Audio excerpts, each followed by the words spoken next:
Surah An Nahl, Surah number 16, Para number 14, Ayat ka number 92. Bismillahirrahmanirrahim. وَلَا تَكُونُوا كَالَّتِي نَكَضَتْ غَزْلَهَا مِن بَعْدِ قُوَّةٍ أَنكَاثًا تَتَّخِذُونَ أَيْمَانَكُمْ دَخَلًا بَيْنَكُمْ أَن تَكُونَ أُمَّةٌ هِيَ أَرْبَىٰ مِنْ أُمَّةٍ إِنَّمَا يَبْلُوكُمُ اللَّهُ بِهِ وَلَيُبَيِّنَنَّ لَكُمْ يَوْمَ الْقِيَامَةِ مَا كُنْتُمْ فِيهِ تَخْتَلِفُونَ۔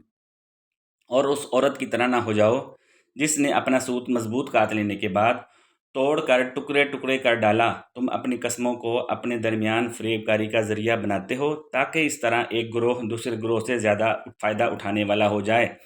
بات یہ ہے کہ اللہ بھی تمہیں اسی کی طرح آزماتا ہے اور وہ تمہارے لیے قیامت کے دن ان باتوں کو ضرور واضح فرما دے گا جن میں تم اختلاف کیا کرتے تھے۔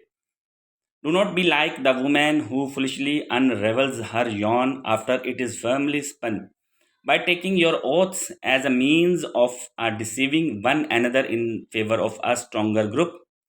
Surely Allah tests you through this, and on the day of the judgment He will certainly make your differences clear to you.